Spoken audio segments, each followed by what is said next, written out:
Assalamu alaikum. Welcome to another YouTube live. Today, we're actually going to be doing how to give dawah online.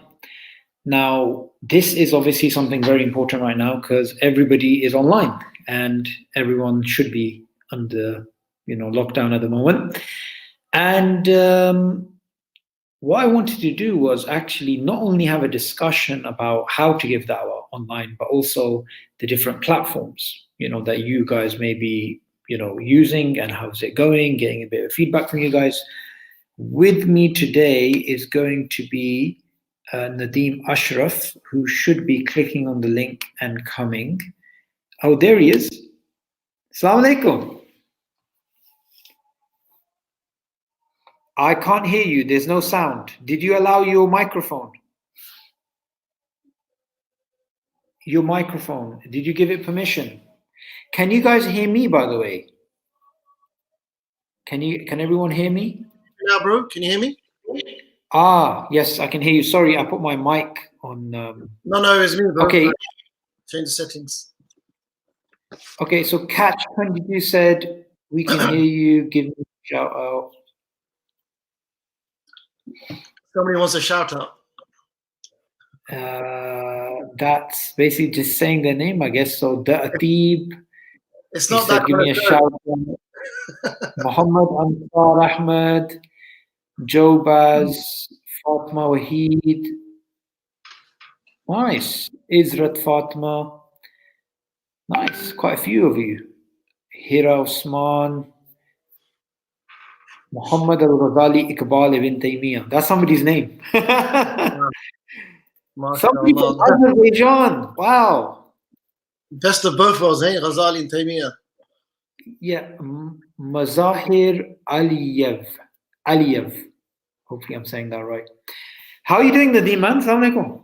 Wa alaikum salam wa rahmatullah. Alhamdulillah. Well, bro, Mr. Pathan. I loving the Pathan hat, bro. Yeah, bro. How's it there with the lockdown and everything? Everything must be quite strange and surreal for you.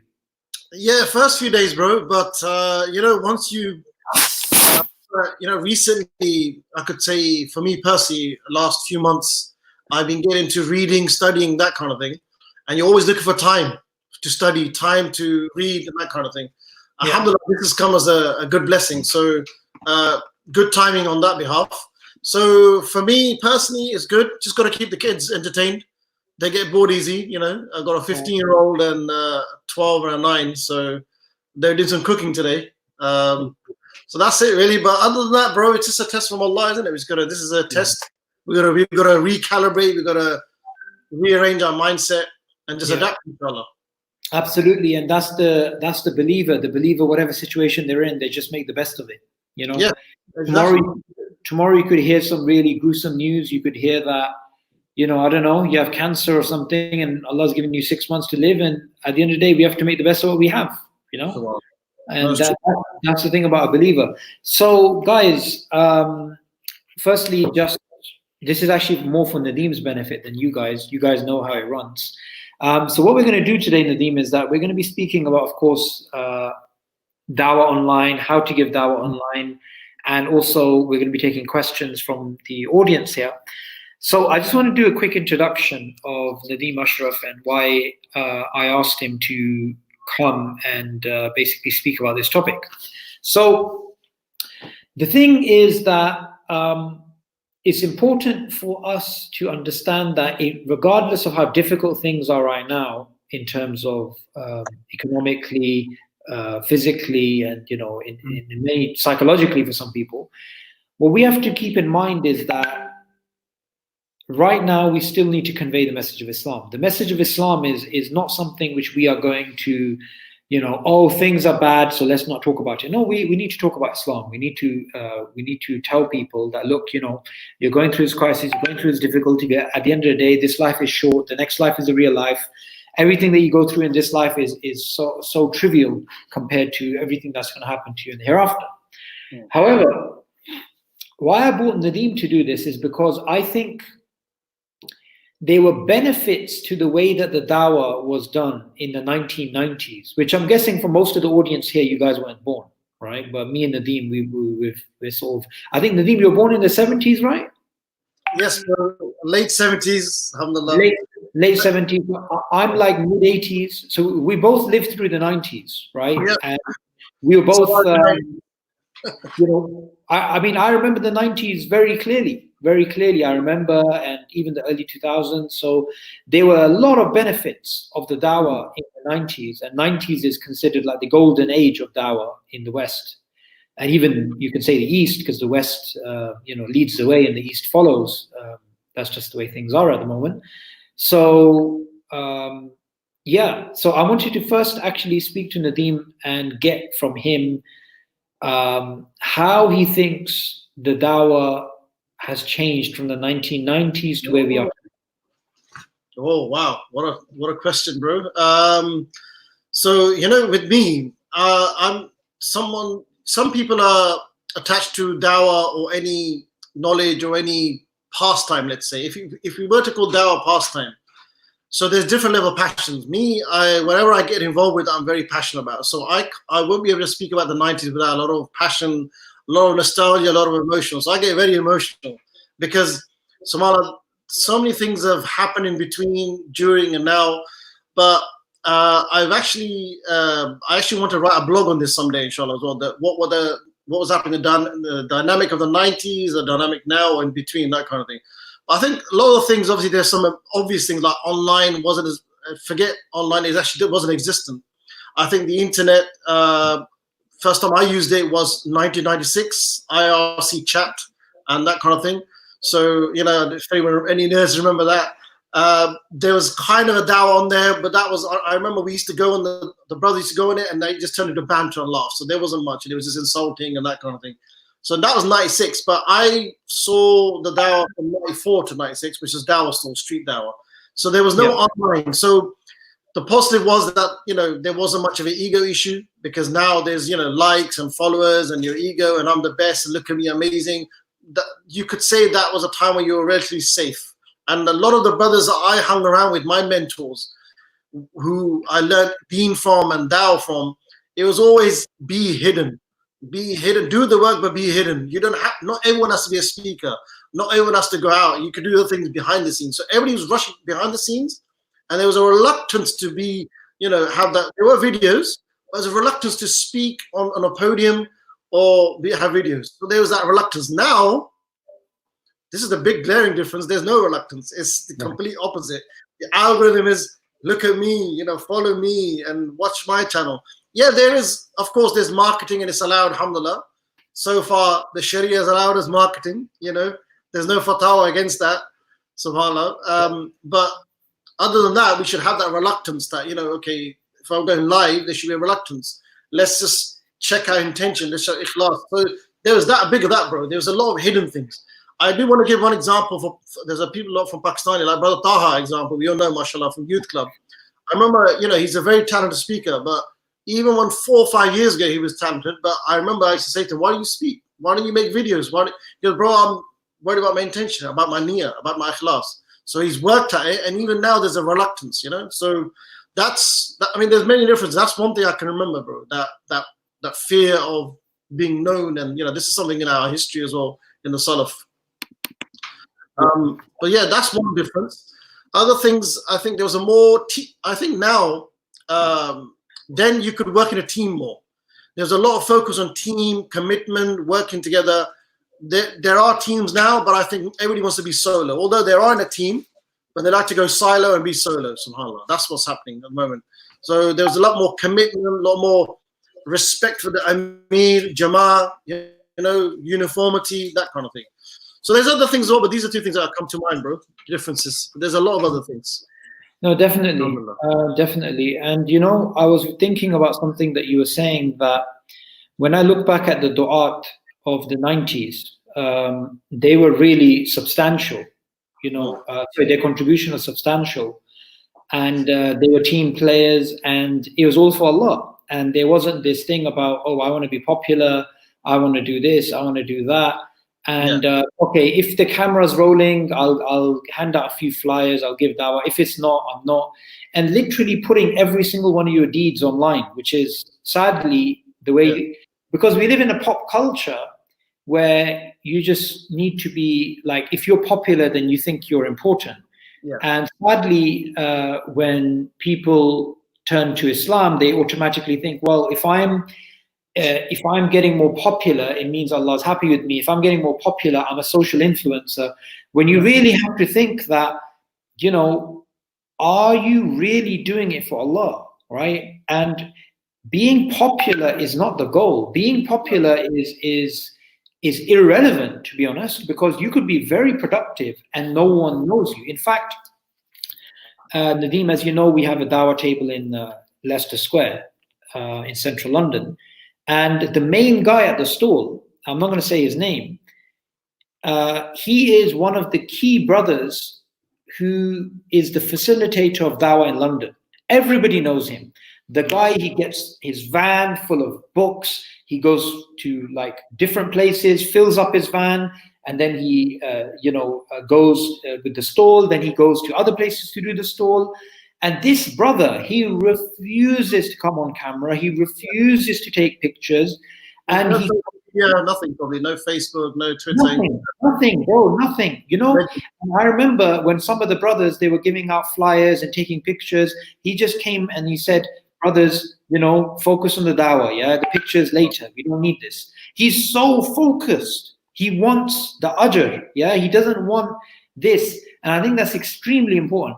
The other thing which I think is important is that I think the way that we convey Islam now is a lot more watered down, right? So when it comes to Islam, we're not like, this is the truth and this is what Islam is. It's not that directness. It's very much like, oh, you see, let me try and fit Islam into a liberal paradigm. You know, let me try and make Islam sound really nice. No, Islam doesn't have that law. Islam doesn't have this. No, Islam has everything that a liberal Western ideal would have.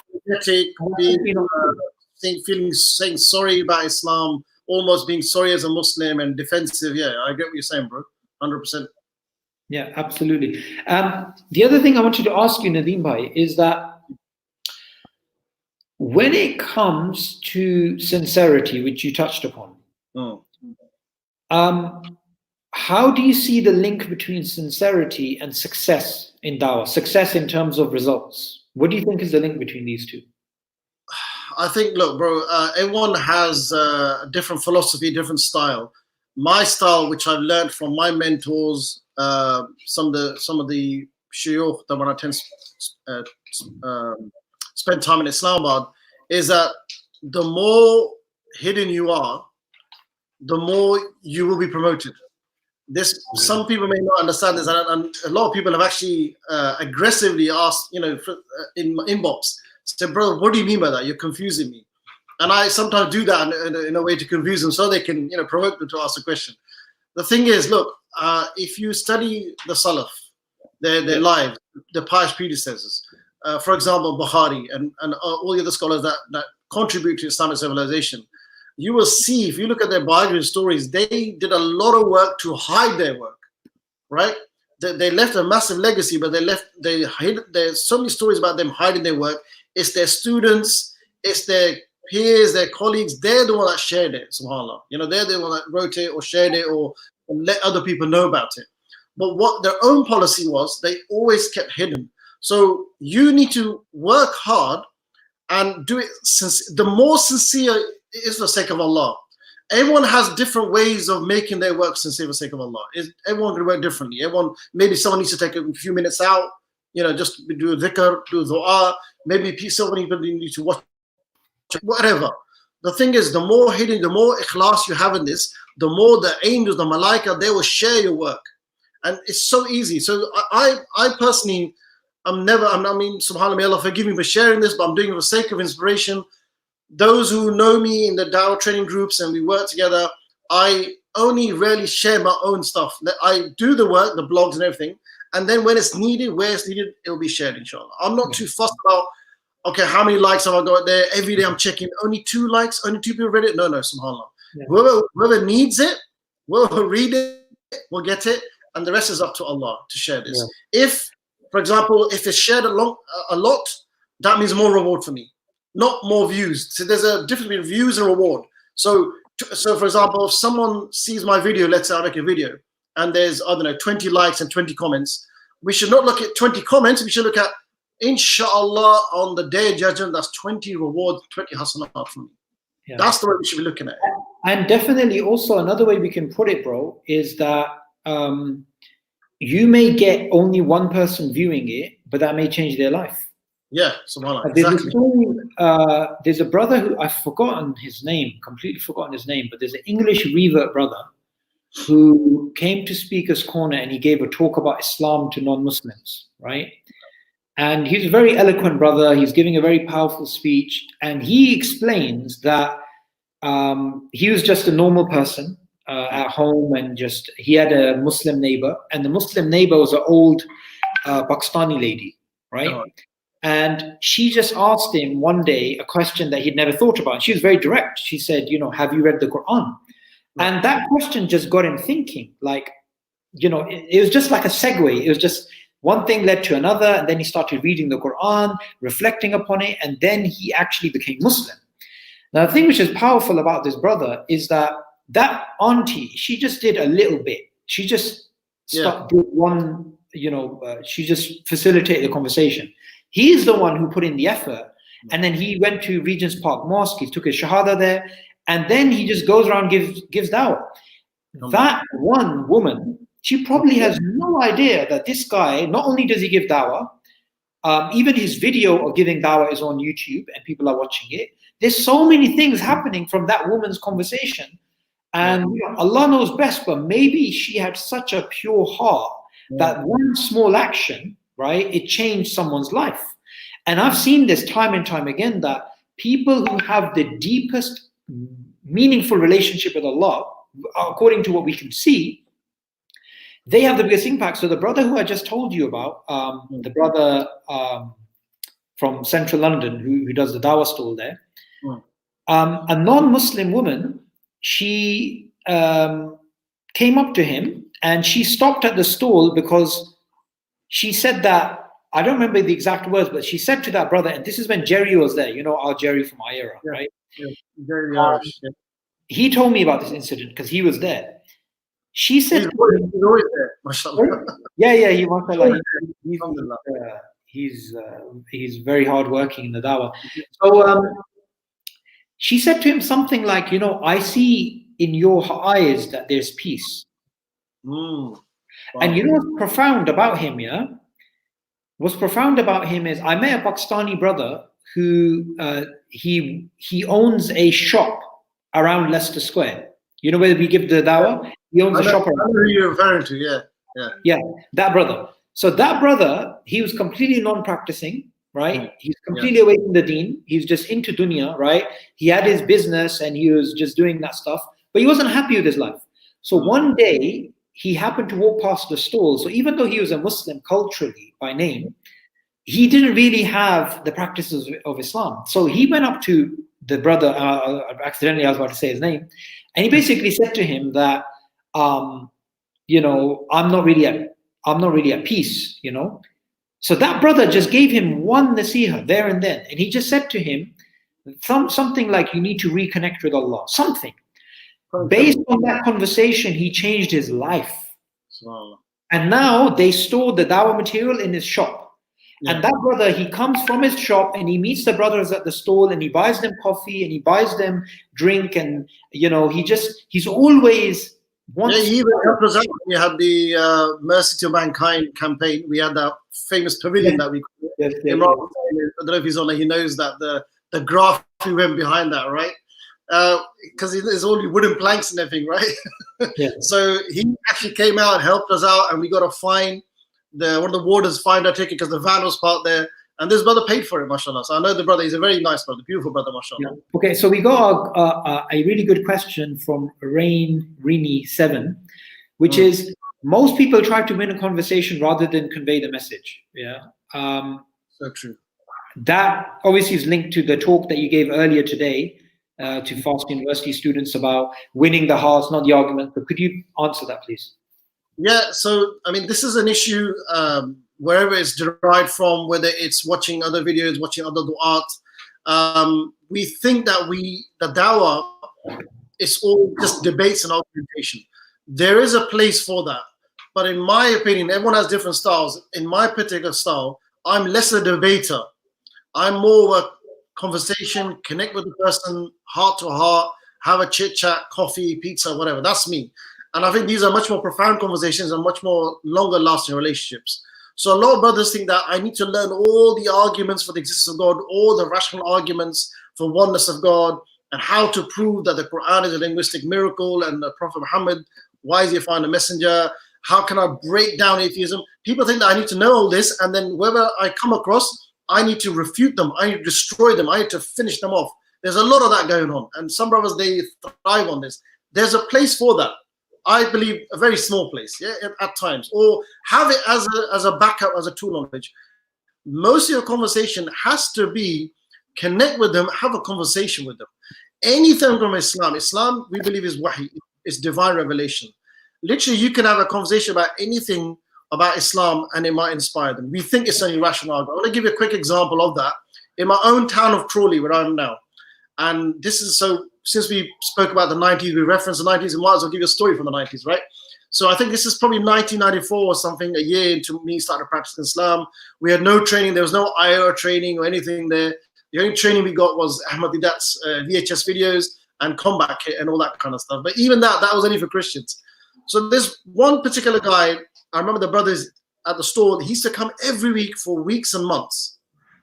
And he used to ask this question and that question. He used to read up a lot. He was like an Orientalist. Like, he used to really know his stuff. He knew more stuff than we were. We were new, so we just began practicing, you know. But Allah, we had that passion to, you know, call people to Allah. So we had this question, that question about Sharia, about these laws, typical.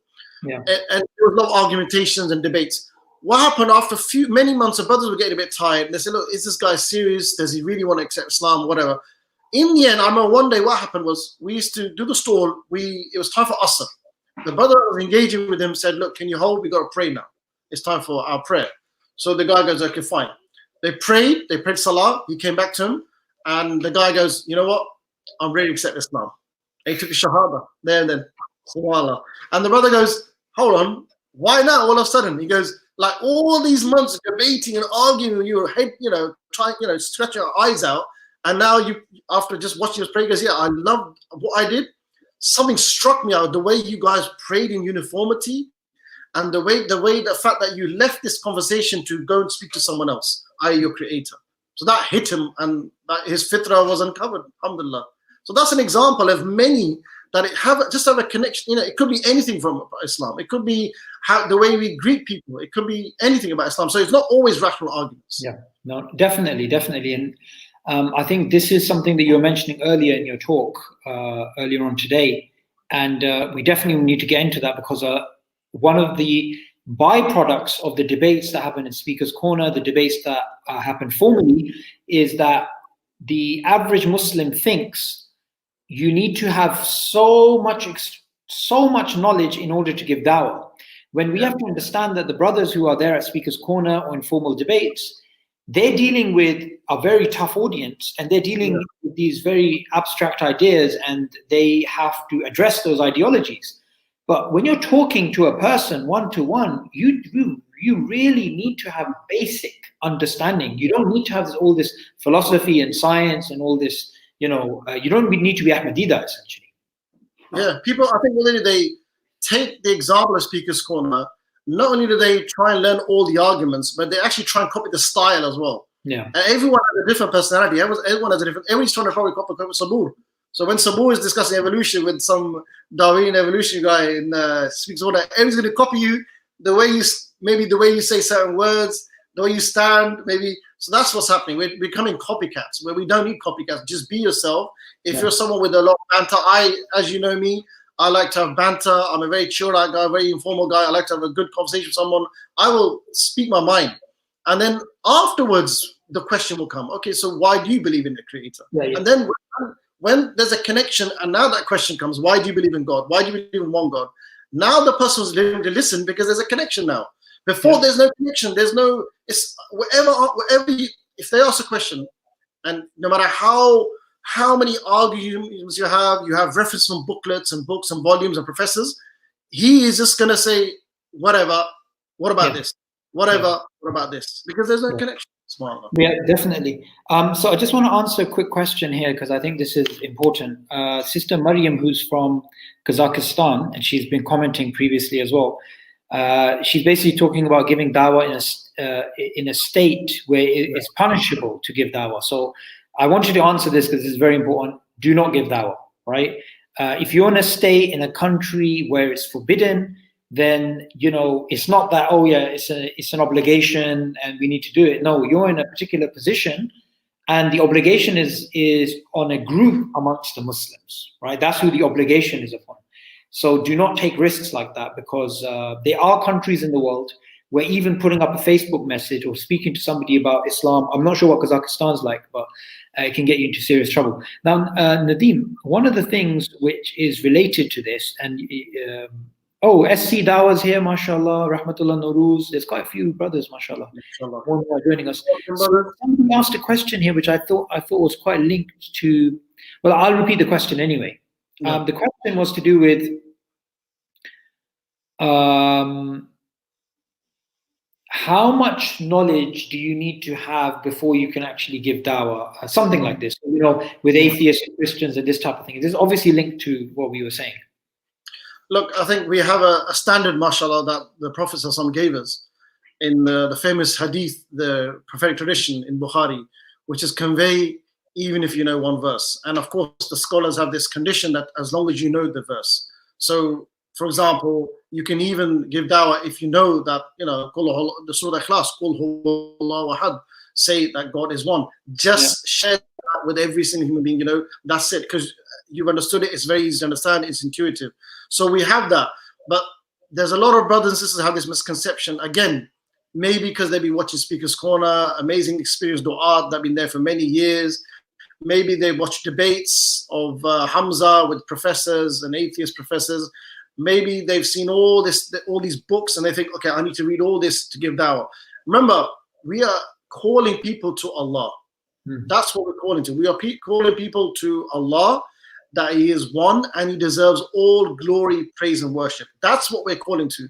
Now, this applies to every single human being around you.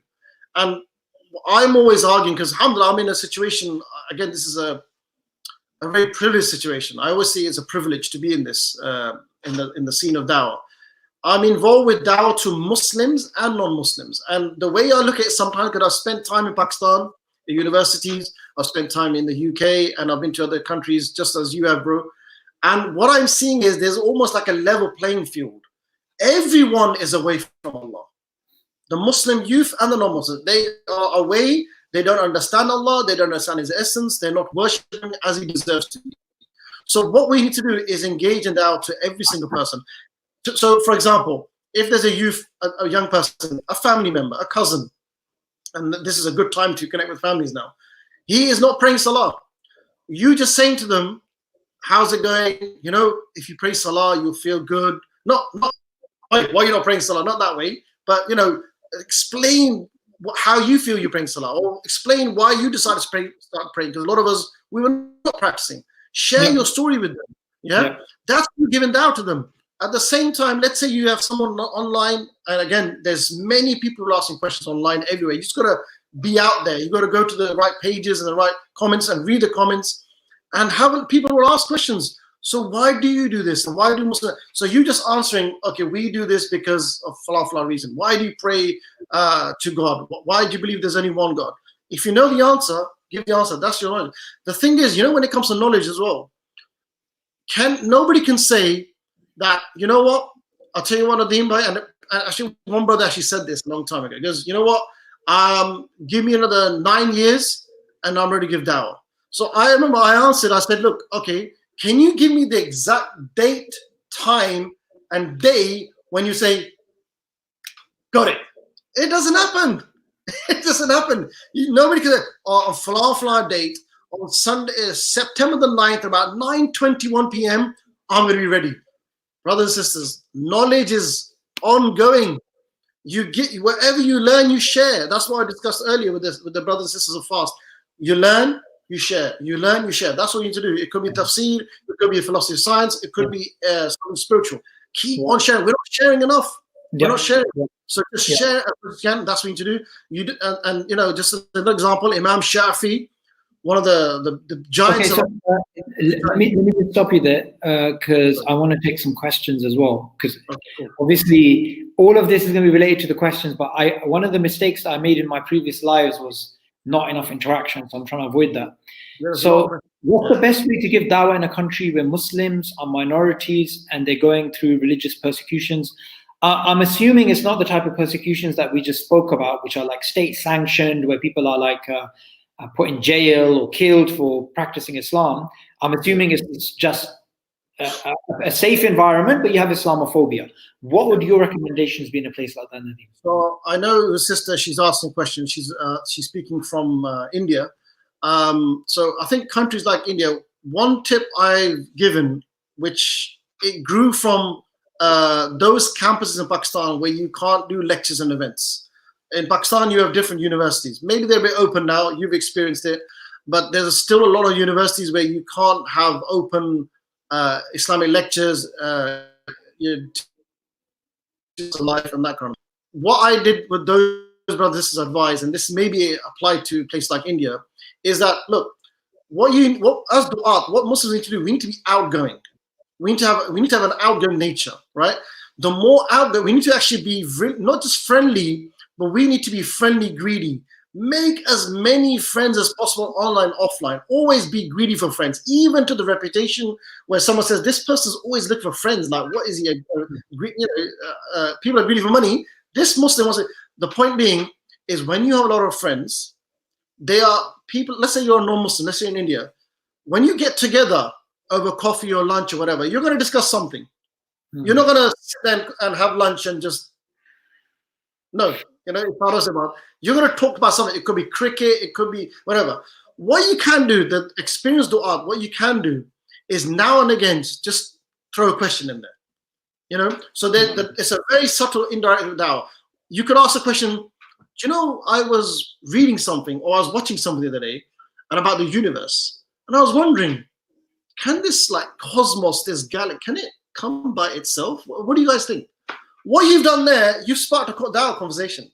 No Quran, no Sunnah, no Hadith, just general inquiry. And the powerful thing about what Nadeem's saying here is you can translate all of this online.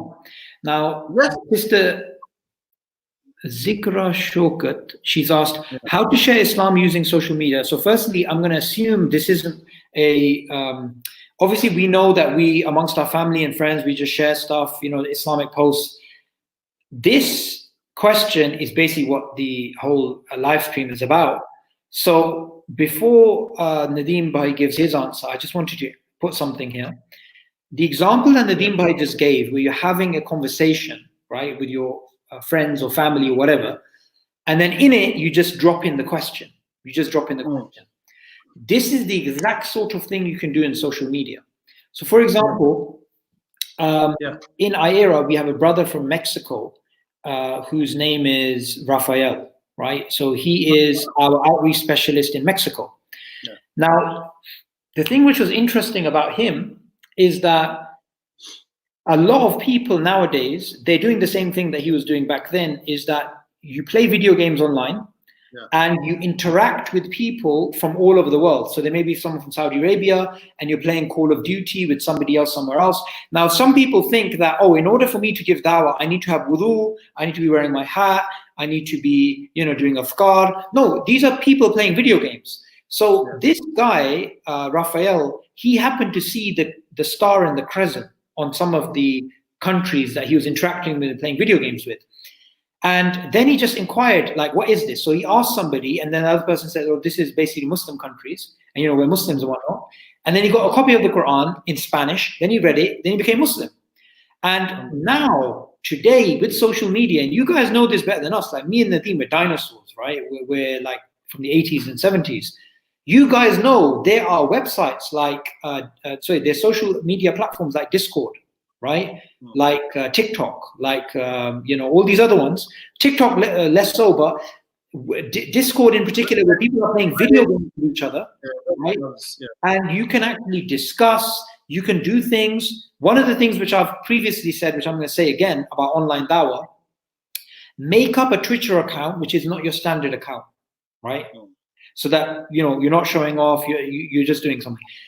Call it, I don't know, Islam is peace or whatever. Then find a hashtag, depression, sadness, where is God? And that's one of the hashtags I was looking for today, where is God?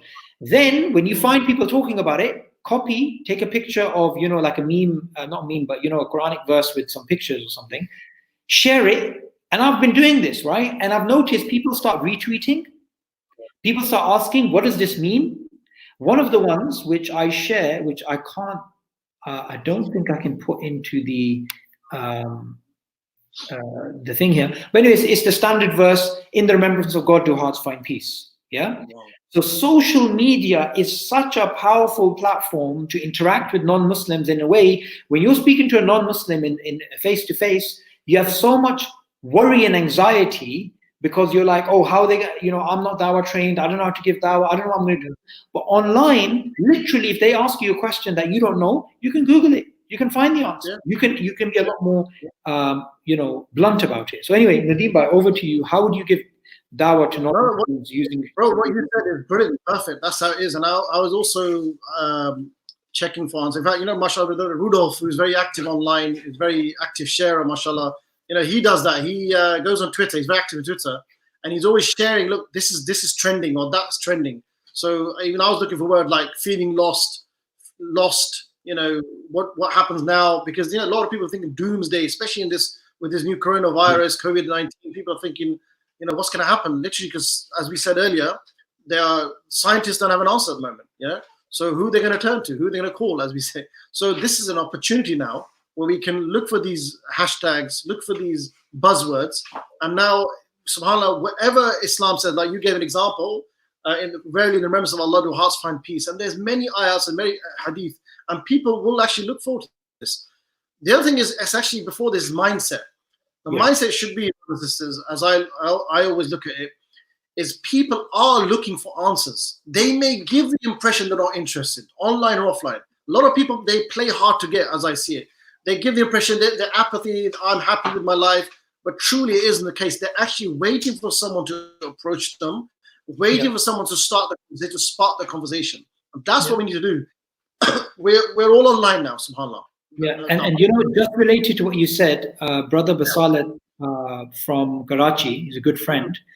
He gave a really good example. From his personal experience back in 2009, Yahoo Answers was the best way to start dawah, by answering typical questions. All you got to do is find a similar thing. So that's really good. People say, how does God and why does God allow evil to exist, right? Yeah. And you're going to find people on Twitter saying this, you're going to find people elsewhere saying this. There you go. Take a video, right? Reply back and say, look, you watched this video. I remember a few years ago, I can't remember the name of the video, but Numan Ali Khan, he gave an answer to a new Muslim on why do evil things happen. Because that new Muslim, after they accepted Islam, they lost their job and they went through difficulties. And that answer was so profound, it went viral, right? And because the video is quite old, that's why it doesn't probably appear so much. But that's it. Just take a video like this, and you never know, you could change someone's life. Nadeem, I don't think you know this, but in the early days of our era, we had in 2010 somebody who contacted us, who contacted us through the One Reason website, and he was interested in Islam. So he's learning about Islam online. He took his Shahada in 2009 with us. Till today, he's a practicing Muslim. In fact, I just spoke to him yesterday. And this brother, he's in his 50s, yet he was using online platforms, online websites to find out about Islam. Everybody's online, right? So even under this lockdown, you're in a perfect environment to give dawah. And I always go back to one thing, which is if your why is big enough, you will understand the how. If you're really driven for the sake of Allah to share the message of Islam, your how am I going to do it? Allah will put those ideas in your head. You'll get an idea. Something will happen. Just to add, brothers and sisters, motivation is that we need to get this message out to as many people as we can. We need to save ourselves, our family, and every human being from the fire, from hellfire, which exists, is raging. Now is an opportunity for you to amass a lot of rewards, and save people's lives. This lockdown may not last. It may, inshallah, hopefully be over very soon, maybe 1, 2 months, whatever. Then we're going to go back to our mundane, normal way of life. Then we're going to go back to people busy again. We always complain, I'm too busy to give dawah, I'm too busy. Here, Allah's given us a beautiful opportunity. Everybody's online now. And this is now exploit this situation to the benefit, inshallah. So, so this idea that Basalat gave, it's a fantastic idea, and I want you guys to give more ideas, right? And while that's happening, I want Nadeem to answer this question from Muhammad Tilly. Do you think dua would also play a role in this? If we focus on guidance and if we're really sincere about it, we would also make effort to make dua for them. Yeah, absolutely, 100%. And in fact, in my dawah conversations, just to relate to it, whenever on the streets and online, whenever I'm speaking to someone, maybe they've got a question about Islam, or maybe they just had any inquiry, I always end with, I will pray for you. You know what I've noticed? Even the atheist who doesn't believe in God, they absolutely love it because you're giving them something. Yeah, and they see the sincerity. It's like, I want to pray for you. Sometimes I say, may God guide you. Especially the Christians, I always say that. They say Jesus loves you. I always like to have the last line. Yes, may God guide you. So, but just saying that and say, I will pray for you, they get so happy because you've given them something. And even though they don't believe in it. So definitely dua is a weapon of the believer, and we should tell them we're making du'as for them. And even just discussing dua itself, who we're praying to, the different styles of du'as, it can be a profound conversation. It's a very spiritual conversation, a very point of reflection, inshallah. Well, that's definitely something important, that you should always have that spiritual element. I just wanted to add a question here which you answered earlier on today, and it's popped up again, which I think is very important. So the question is by Waqas Akhtar. Do we basically share things about how to refute the misconceptions about the age of Aisha, or I'm guessing other things like that? Would you say that's the best way of giving dawah?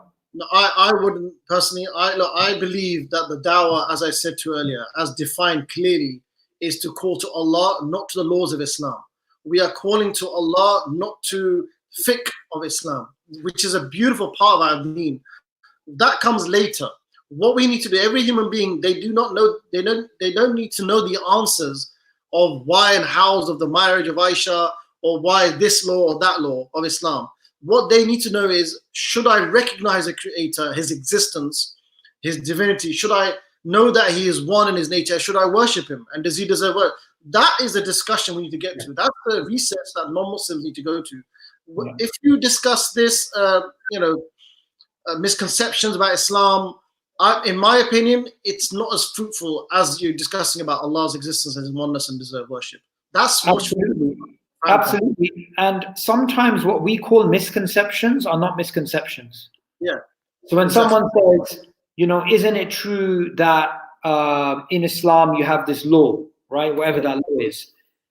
We're trained to say that's a misconception. When in reality, that's not even always a misconception. Sometimes that is the reality. In fact, I've actually seen some atheists represent the Islamic view on certain aspects of Sharia which are problematic from a liberal democratic perspective. I've seen atheists represent that way better than some Muslims, because the Muslims are going to be like, well, that's not really, well, that verse is out of context and that thing's out of context. Well, is it all meaningless then if everything's out of context? There's obviously something there. And that's why we just need to go back to the very foundation. Now, look, Aisha radiallahu anha, when she said this statement, which is so powerful, she basically said, I'm paraphrasing here, if the first thing the Prophet ﷺ did was to tell the Sahaba to not drink, not fornicate, not gamble, do all those laws, even the Sahaba wouldn't follow. The first thing he did is he connected their hearts to Allah. And when your heart's connected to Allah, then afterwards, all these things, they're irrelevant, to be honest. Yeah, this is a very, very, I just want to add a quick point on this, bro. Yeah? I think a lot of brothers, especially online, for hours and maybe even days in a comments thread. They will remove the misconception. They may do a good job, but then they forget to the next step, which is call to Allah. So you've answered the question brilliantly, maybe, give all the references, scientific, logical, philosophical, but now what? Now you need to build a case for Islam now. A lot of people, they just think that Dawah is only, okay, the person's satisfied. He does not believe in this misconception anymore. That is not the end of the story. Yeah. That's the first part, maybe. The next step is now, okay, now let me tell you about Allah. Let me call you to Allah. Let me invite you to Islam. That's a lot of missing in our conversations. Yeah. Because what we're doing is misconception and destroyed him and refuted him. So if you are going to refute, now you can build a case for Islam now, a positive case for Islam. Why is Allah one? You know, to have a beautiful conversation about Tawheed and who will be Allah here. This is missing. And don't be afraid to say, I don't know the answer to that question. I just know why Islam is true. Or you can say, if Islam is true, the question is irrelevant. You know, I always share the story of this feminist who she'd been researching Islam for 10 years.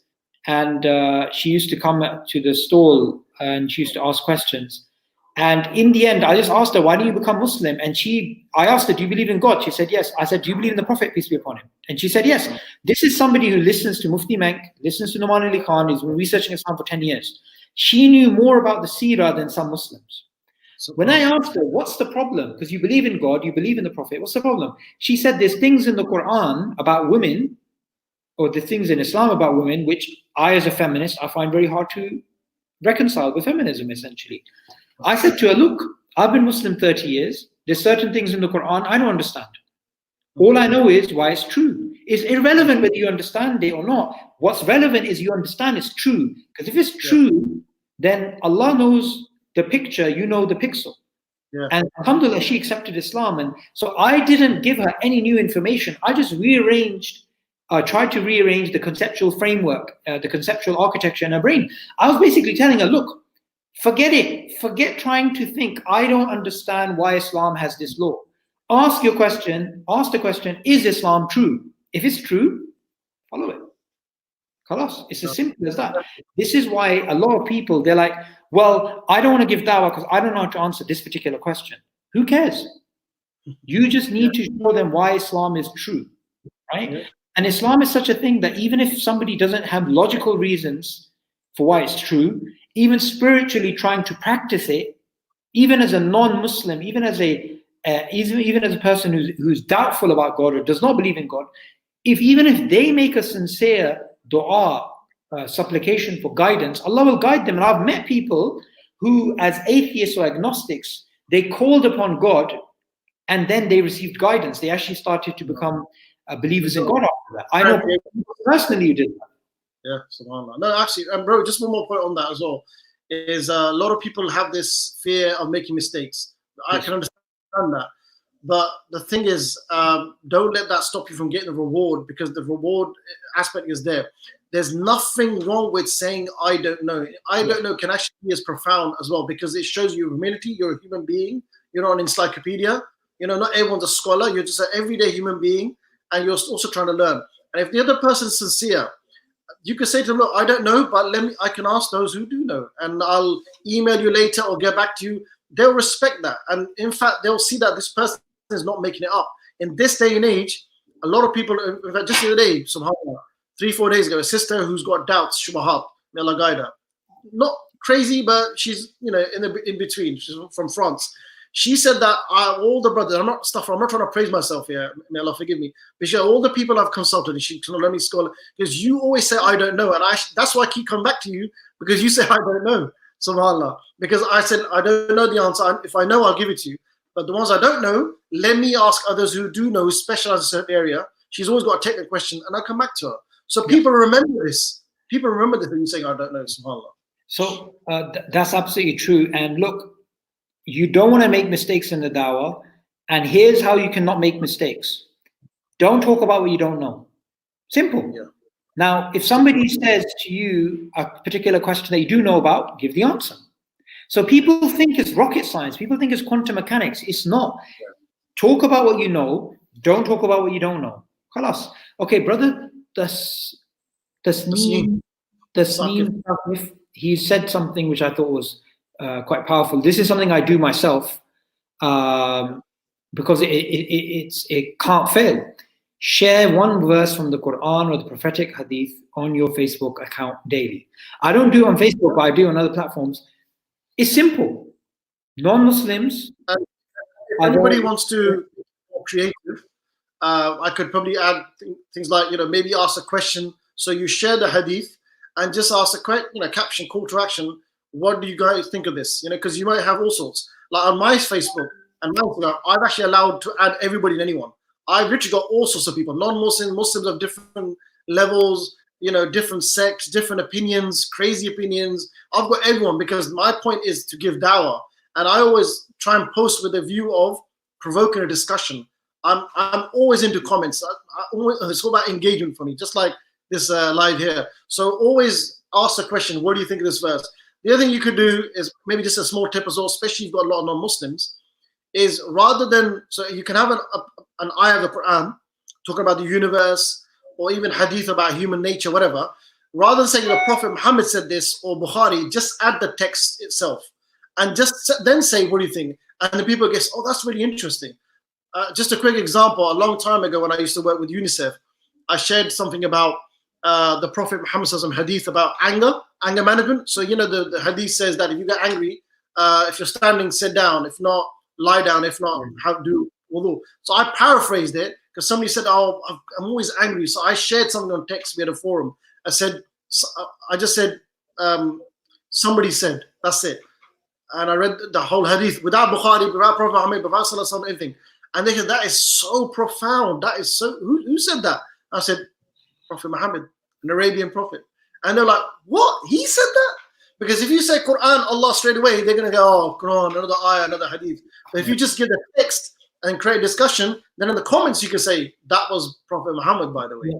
So just some tips, inshallah, you can use. I like that. Because at the end of the day, people, like for example, whenever I speak about Allah to non-Muslims, I use God. Now, a lot of people, they're like, no, that's incorrect, that's lexically incorrect, this, that, blah, blah, blah. The reality is, we know that that is the word which the Christians use. And the Christians in Arabia, they use Allah, like Egyptian Christians and whatnot, right? And when it comes to a common word, literally. Yeah, even here in Pakistan, the Christians, they use Allah, right? Yeah. Even in Pakistan, we use the word Khuda, right? But Khuda is, we all know what it means. It means God, but it's not the right term. It's actually a Persian term, and it's not just like the English term God. So you got to use what works. For example, one of the words that I found is powerful is using the word Almighty or using the word Lord, because God is so used. God is so much, right? So you've got to use these things. You've got to use these things and be very, very clever. Now, this brother Sharif Sagar, he says, we need to use social media platforms and create groups or use hashtags, and then you basically add verses which affect the heart, and then automatically people will ask its source. Exactly like Nadeem said. People will say, oh, where did that come from? Oh, that came from, the Quran, or came from Islam. They're like, oh, wow, true guidance, exposing non-Muslims to the sound of the Quran will also get them interested in reading the Quran. Yeah. Absolutely. In Leicester Square, we play the Quran there. In fact, not once, I'm sure it happens more than that. People, they come and they ask, what's that sound? Because, we believe that the fitrah can be triggered by various keys, and in IO training, we put together some keys that can unlock the fitrah. Rational arguments is one, spirituality, revelation, but, just revelation itself, the divine revelation, because we believe that this is the word of Allah, this is the final testament, this is the final word of Allah, final word of God. So let the people hear it. That could be the trigger that could uncover the fitrah. To open the truth. Okay, I think this is a good question. Could you answer this one about the content? What kinds of posts do you suggest us to share on online dawah when we have lots of non-Muslims in our contacts? So what verses, what hadith, what things? SubhanAllah, so there's so many ayats. The one that comes to mind is about the universe, Did the universe come from nothing? Did they create themselves, or did they come from nothing? That's the very, I think it's Surah 52. So that's one very famous one. Another one. I mean, there's so many I can't think of right now on top of my head. Can you think of any? I mean, the point is, though, I would say almost, unless the ayats are about specific, like, you wouldn't, for example, share the ayat about inheritance, for example, because there's specifics about that, right? I can get technical. But subhanAllah, most of the Quran is there to make people reflect and question themselves. Yeah. So you can pick up any ayah of the Quran and just share it. But again, you can be clever. You don't have to say Quran, you have to say Allah. You could just share this verse. Yeah. We had one which is only in remembrance of God, who hearts find peace. Just put that in there. There's many. Maybe I can write a blog on this, inshallah. There are some ayat or hadiths which are universal, which have no Arabism in it, and maybe we can share that with the members, and they can share it on their online statuses, inshallah. Excellent. Something here, and I think this is a good question, because you dealt with this in terms of the fitrah and keeping things simple.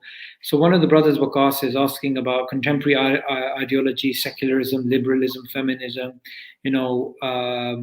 basically engaging with these ideas. So what do you think about that? Do we need to master these things and speak to people about these things? I wouldn't say it's good to know about it.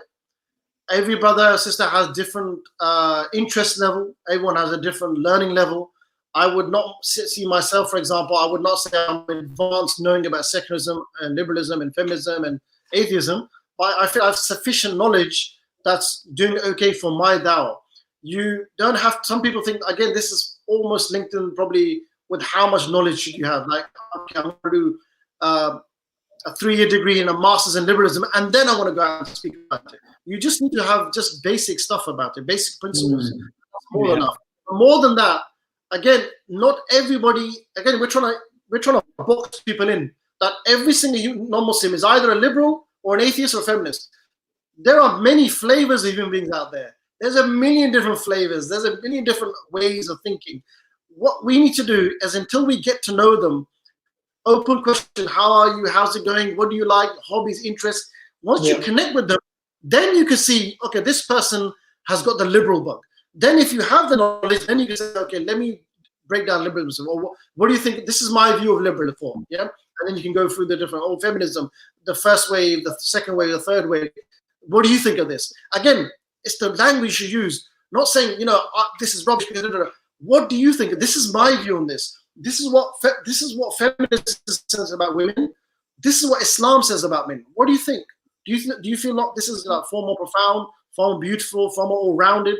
So again, brothers and sisters, get to know the person. Don't think that it's either liberal or atheist or secular. There are many different human beings are not robots, as we discussed earlier. They have a fitrah, they have a soul, they have a mind, they have a heart, they have emotions. Yeah, everyone has different needs. But you will not understand what they need until you have that open conversation, that rapport building, get to know them.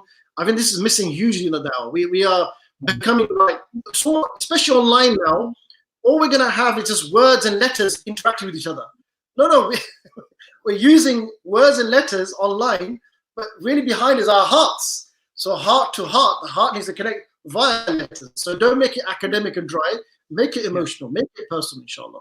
Yeah, definitely. And also I would add, look, one day, if we're on a ship, if you're on a ship that's about to sink, and you only have maybe half an hour of your life left, and there's a person next to you who doesn't believe in God, and they say to you, by the way, as a Muslim, right, if you happen to be in a desert, and would you be able to eat a pig? Because normally you can't, but in Islam, if you are, and then the Muslim gets really excited and says, well, yeah, you see, Sharia is really flexible, and what are you doing? You got half an hour left, and you're going to die, and the other person's going to die. Get to the point. The point is this: where do we get our way of living our life? Who do we get it from? Do we get it from each other? Do we get it from God? Do you believe in God? Stick to the normal stuff, right? The Dawah doesn't need philosophers. The Dawah doesn't need, all the sophisticated scientific arguments. To impact somebody, you need to use simple arguments which profoundly affect them. Because it doesn't matter if a person's a Darwinist, a feminist, a liberal, a humanist, whatever. The reality is they're all going to have questions like, what's the meaning of life? What's the purpose of life? Right? Remember that Pakistani lady that I told you about, the old lady who spoke to her English neighbor? She wasn't a philosopher. She wouldn't ask him, what do you think of the Kalam cosmological argument? Right? She just said to him, like, have you read the Quran? Do you like William Lane Craig's version? Yeah, people are simple. People are very, very simple. You know, just Allah says in the Quran to the Prophet ﷺ, speak, I'm paraphrasing, he speaks to them with words which impact them. Yeah. Right? Which have an impact on them. That's what we got to do. We really got to, you know,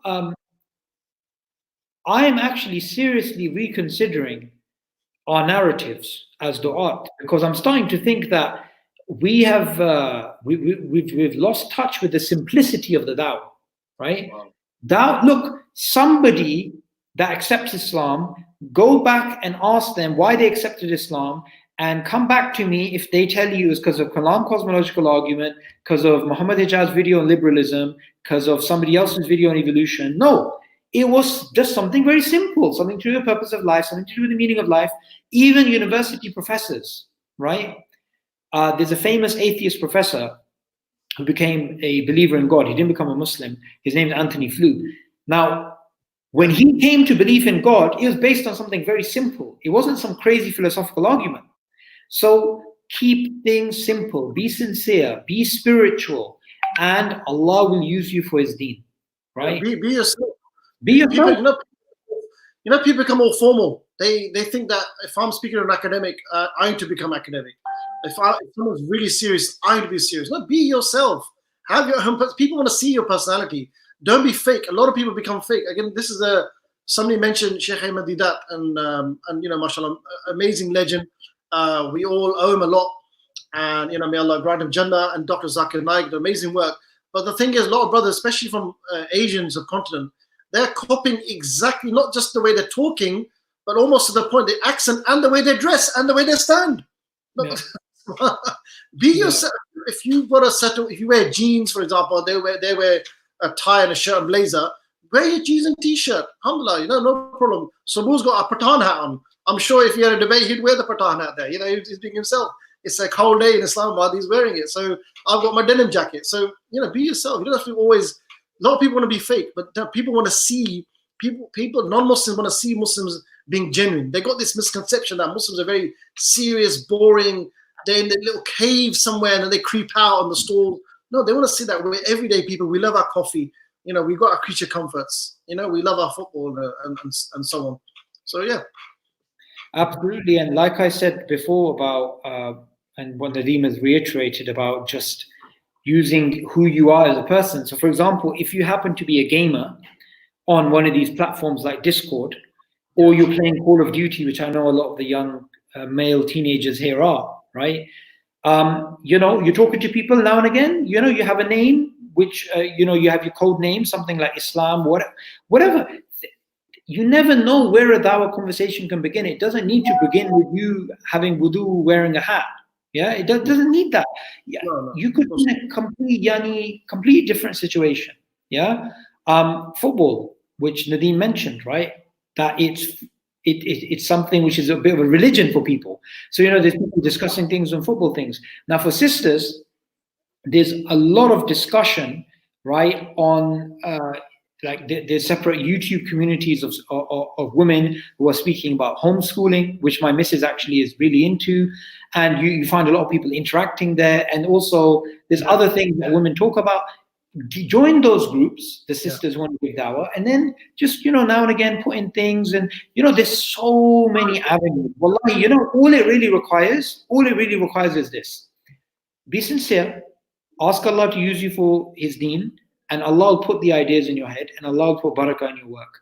Honestly, you know, one of the messages which I know Nadeem's going to laugh at, because I also find it funny, is that people contact me or Nadeem and they say, I want to join youth club, I want to join IERA, I want to join whatever organization, I want to give dawah.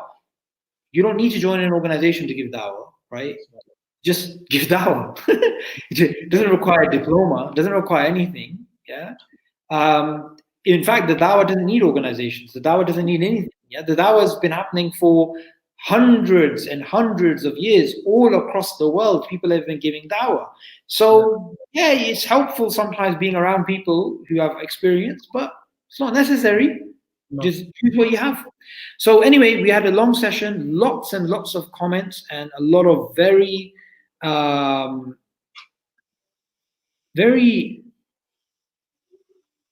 they're kind of synchronizing with what we're saying. Like a lot of the comments are synchronizing with our content in terms of keeping things simple, being sincere, using having manners and building rapport with people. So what's the last takeaway message you want to give to youngsters who are watching this on how to give Dawah online? I want to, this also remind me, I want to add something as well, that look, just like me and you are talking now, people are talking to each other now because they can't meet. There's a social distancing in England and all around the world.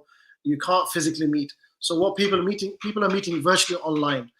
Even if you and a friend are having a chat, rather than chat about games and just wasting materialism, why don't you just have a chat, Facebook Live, whatever, on about the meaning of life?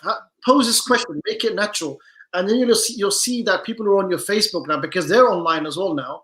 They usually they avoid your Facebook Lives, but because now they're at home, and their friend is come up on their notification. Facebook Facebook Live now.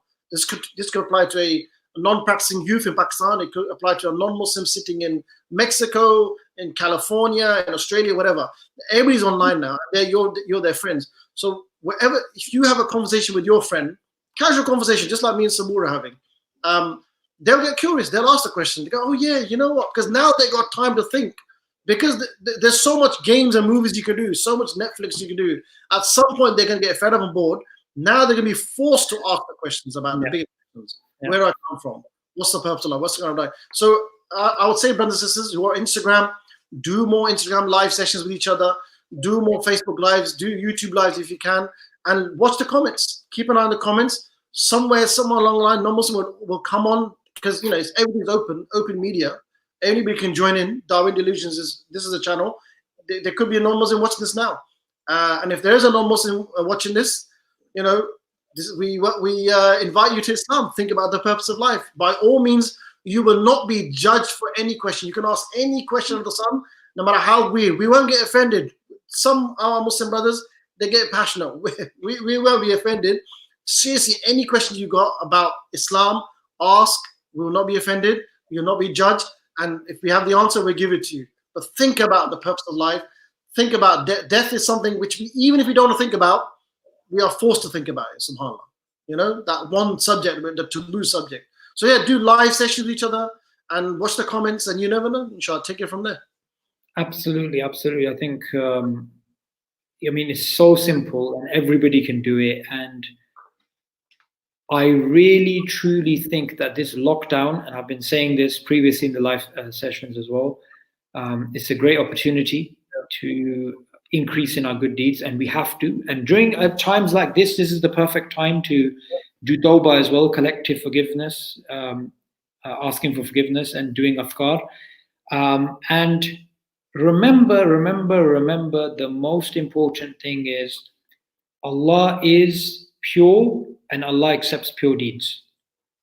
And if you try to do things purely for the sake of Allah, Allah will put barakah in whatever you are planning on doing, inshallah. Jazakallah khair, Nadeem Ashraf, for coming to YouTube Live.